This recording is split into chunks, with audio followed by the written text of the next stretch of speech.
Então, pessoal, eu gostaria, assim, de discutir com vocês alguns pontos que o livro coloca, né, e cita ali, né, e não dá muitos exemplos, para a gente ver se a gente consegue, então, entender bem claramente o que ele está querendo dizer, tá? Então, primeira coisa, e aí o pessoal que apresentou e que leu o texto, né, esse capítulo 1 aí sobre a pedagogia feminista, né, e pensar um currículo, né, nesse sentido, me ajudem, tá? Vamos ver o que vocês conseguiram pensar também sobre isso. Então, assim, ele traz a questão de que a gente tem um currículo que é um currículo, vamos dizer assim, machista, né? Que é um currículo que foi aí, né, feito, né? Porque a ciência ela é machista. Então, por que ela é machista? Porque ela foi feita pelos homens, por homens, né? E aí ele retoma ali uma discussão que o marxismo já traz, né? Eu até marquei aqui, né, esse trecho. Eu vou ler para vocês esse trecho aqui na página 94, tá? Logo no início aqui, não dá para ver aí, né? No início aqui da página 94, estão vendo aí? A perspectiva feminista implica, pois, uma verdadeira reviravolta epistemológica. Então, reviravolta epistemológica. Então, tudo que a gente vai tratar aqui, né, de currículo, na verdade, a gente vai tratar de questões epistemológicas, né? O que é uma questão epistemológica? É o ponto de vista, né? O nosso olhar sobre o mundo, é como a gente entende o mundo. Então, qual é a minha epistemologia? Como que a professora Viviane, ela olha o mundo e ela entende o mundo? Então, esse é um aspecto importante, né?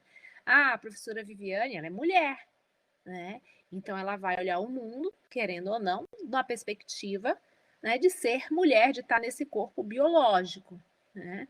Ela é professora, né, estuda filosofia, ela dá aula em tal lugar, ela nasceu em tal família. Então, tudo isso constrói, né, a minha perspectiva de conhecimento, de verdade, de validação das coisas e tudo mais, tá?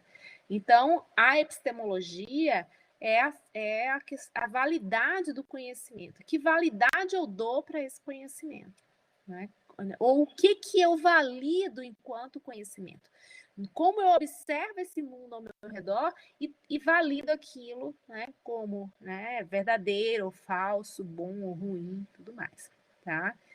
Então ele vai falar que a perspectiva feminista é uma reviravolta epistemológica. Em que sentido? Por quê? Porque o mundo, né, tudo que é dominante no mundo, ele vem da perspectiva masculina. Porque o homem se pôs historicamente aí ao longo do tempo, né, como dominante. Então, tudo que foi construído está dentro de uma validação que é dada, né, pelo sexo masculino, né, pelo homem, né, que assume socialmente, aí, como a gente já veio discutir ali na teoria queer, que assume uma posição social de masculinidade. Então, é desta posição que, né, a ciência, que o mundo, né, foi construído. Esse nosso mundo que nós vivemos hoje. Então, a perspectiva dele é masculina. Então, quando a gente vai pensar uma perspectiva feminista, a gente está fazendo uma virada epistemológica. A gente está tentando se pôr num outro lugar ou pôr essa validade a partir de um olhar que é o olhar feminino. Tá? Então, essa é uma questão séria. E aí, continuando, né? Essa perspectiva, então, que é essa virada epistemológica, ela amplia o insight desenvolvido em certas vertentes do marxismo e na sociologia do conhecimento, de que a epistemologia é sempre uma questão de posição. Então, no marxismo, a gente tem esse entendimento de que a posição que a pessoa ocupa na estrutura social, na a classe social ou a condição social, econômica em que ela está, né, vai condicionar também, num primeiro momento, o olhar dela sobre o mundo. Então, um burguês, muitas vezes, ou uma pessoa que tem, né, que é detentora dos meios de produção, ela muitas vezes não vai compreender, né, a posição de uma pessoa que não é detentora dos meios de produção. Então, ela não consegue enxergar, a não ser que ela se ponha, ela faça esse movimento de se pôr naquele lugar.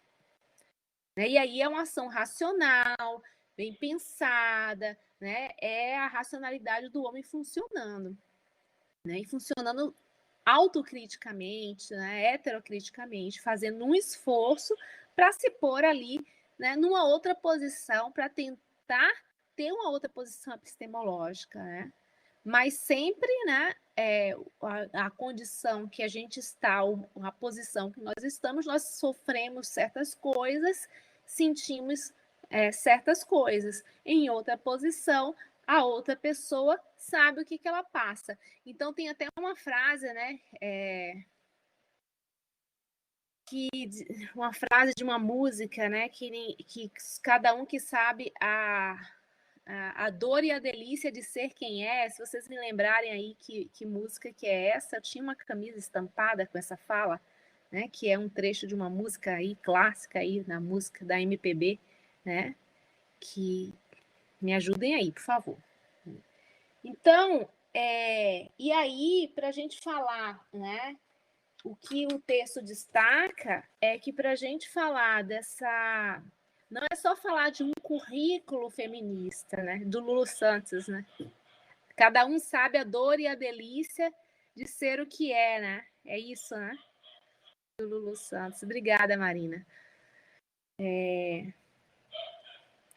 Então, gente, falar de uma pedagogia feminista, né? O que seria, né? Então, seria incluir na escola ali, né, a condição, né, de ser do olhar feminino, certo?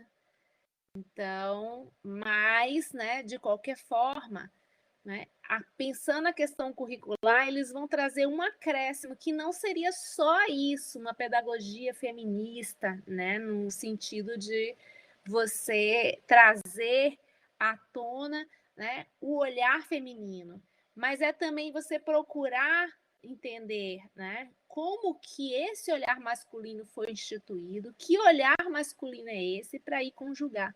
Por quê? Né?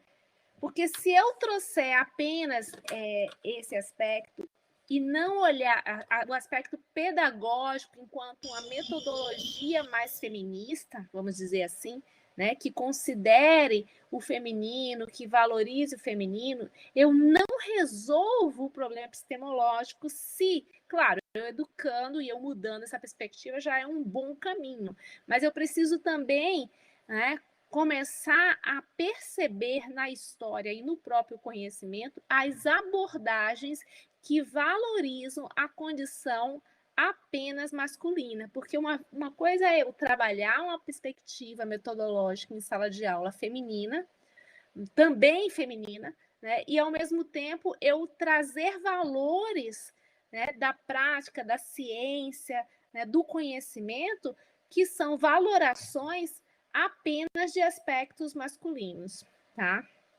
E aí o texto traz ali, né, a dualidade que a nossa sociedade está inserida. A gente está inserida em dicotomias, em que nessas dicotomias se valoriza um dos opostos, enquanto superior e o outro enquanto inferior, tá? Então a gente vem dentro de um paradigma ocidental, né, antigo, que traz aí então esta abordagem, né, de oposições de superioridade e inferioridade. E nessas oposições, o superior acaba sendo, né, a abordagem e a perspectiva masculina, tá? Então, por exemplo, né, o nosso texto traz aqui diversas dicotomias, né? Então, dessas oposições, desses valores, né, que ele vai chamar, então, né, das oposições e dos valores que são instituídos aí. Então, deixa eu trazer aqui, por exemplo, para vocês, né, um exemplo para vocês dessas dualidades. Deixa eu ver onde é que está aqui no texto, como que ele traz. Ele traz aqui o valor, né?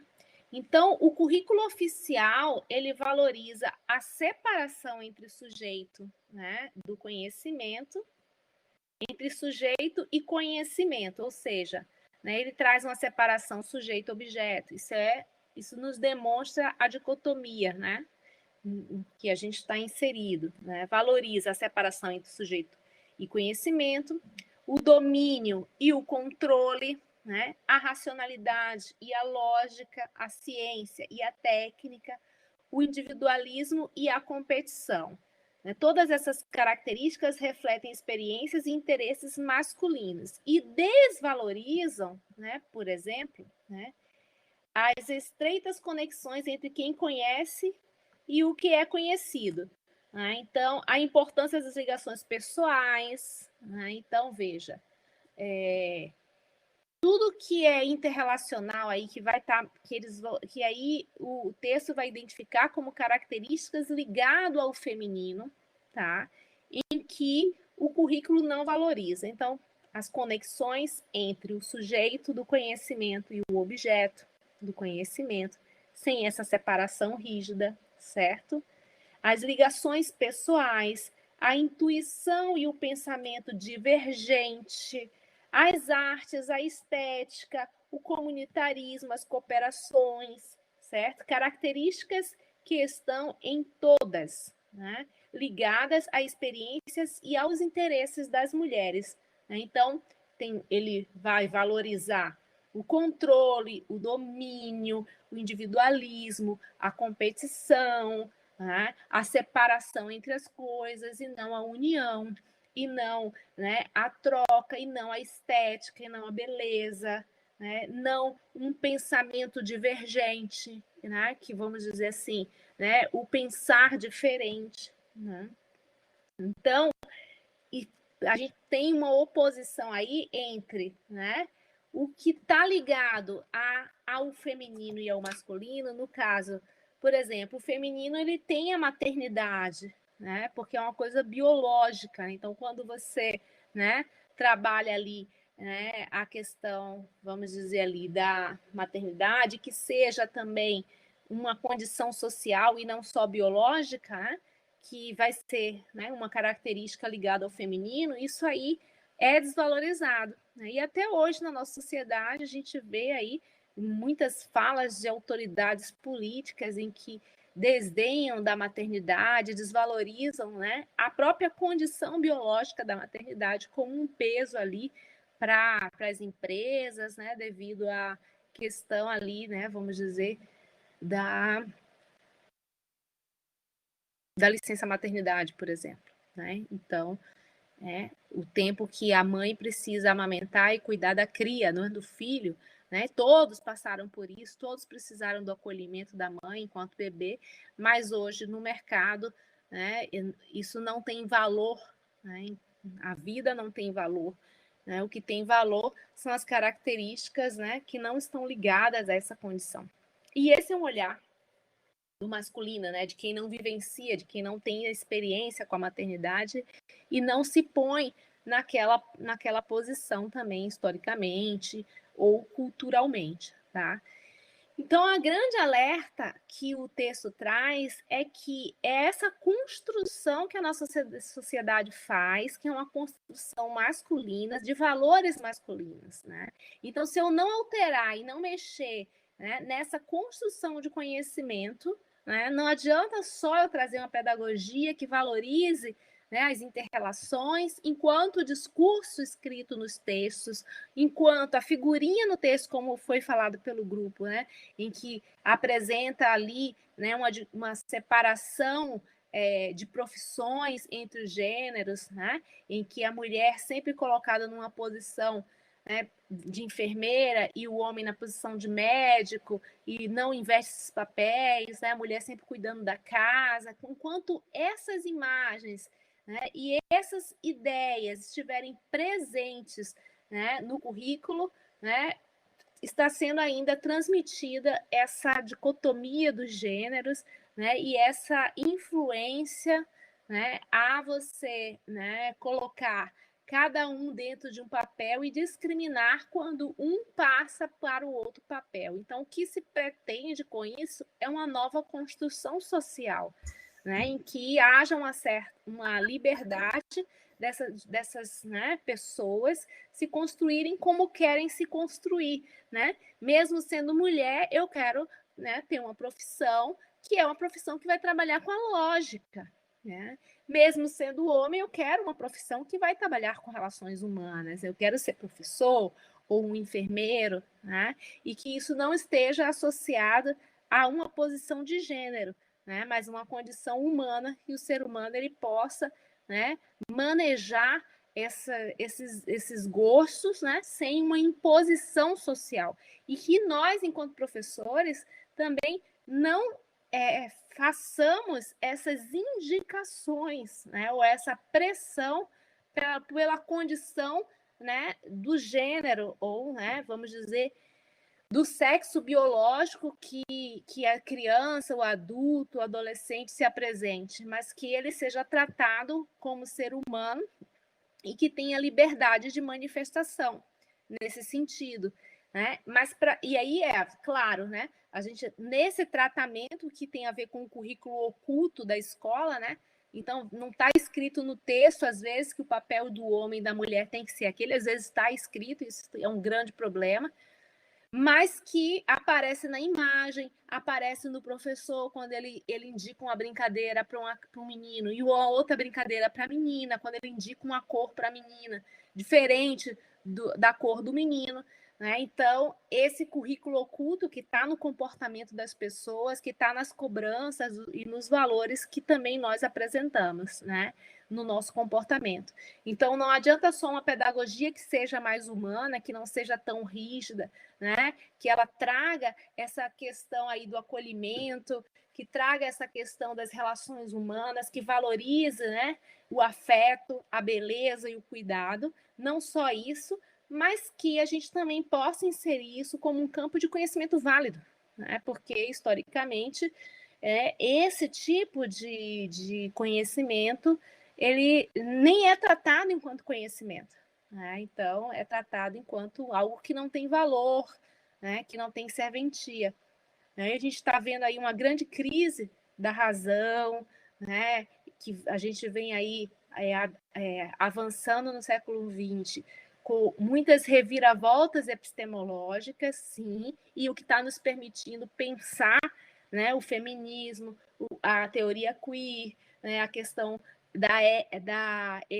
das raças, das etnias, da cultura, né, e reorganizar essas perspectivas de valores, né, que estão aí um pouco equivocadas nessa relação de superioridade e inferioridade que foi colocada ali desde os gregos, tá? Então nós vivemos um paradigma que nos legitima e nos permite, né, discursos e posições de superioridade, né, de inferioridade também, e de inferiorizar grupos, né?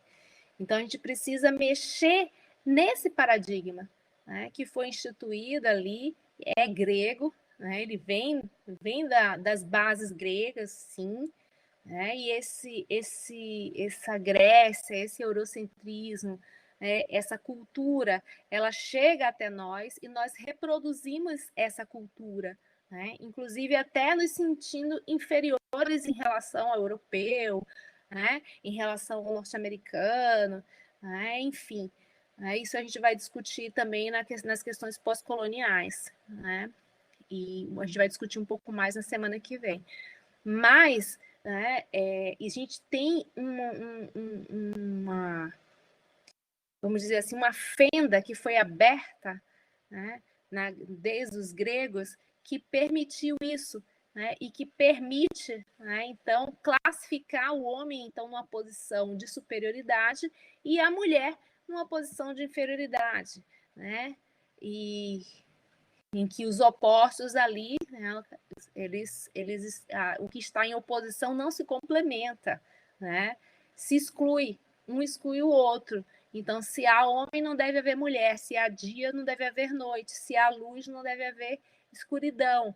Então, como se um destruísse o outro, né? E aí o homem se põe enquanto ser racional, né? E aí toda a natureza, né, que não é racional como os animais, também entram numa classificação de inferioridade, tanto é que a gente também tem a violência contra os animais, como se eles não fossem importantes, né? Hoje já sabe que os animais que têm intencionalidade, intenção, eles sentem dor, eles sofrem, eles também têm emoções, e é crime hoje, né? Você, né, matar certos animais, torturar.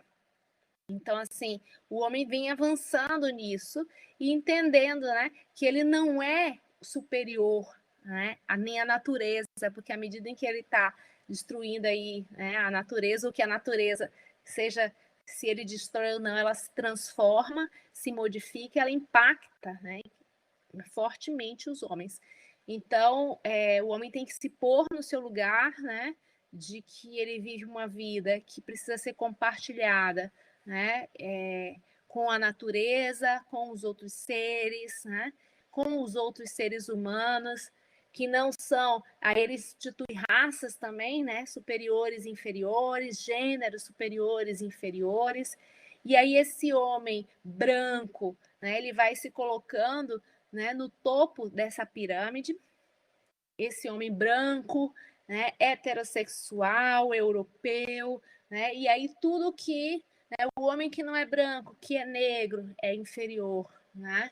Quem não é homem, que é mulher, é inferior, né? Quem não é, e aí casado, né? Inclusive, não é heterossexual, que é homossexual, é inferior, né? E aí vai nessa categorização, inferiorizando tudo que é diferente dele, né? É uma rejeição ao diferente.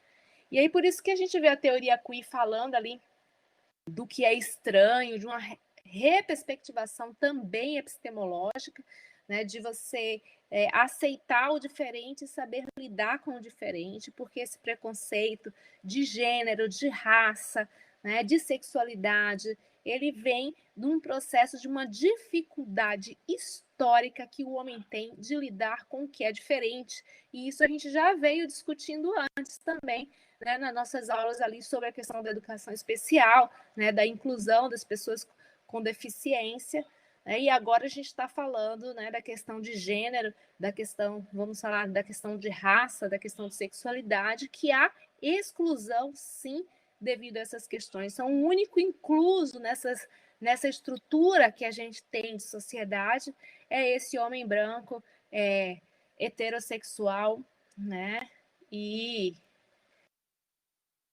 que mais, né?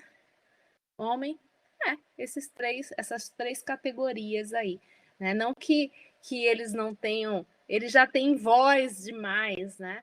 Eles já têm tudo a favor deles. Então, e o grande problema é se sentir superior aos outros, e a partir daí a gente tem, né, várias ações de violência, como a homofobia, o feminicídio, né?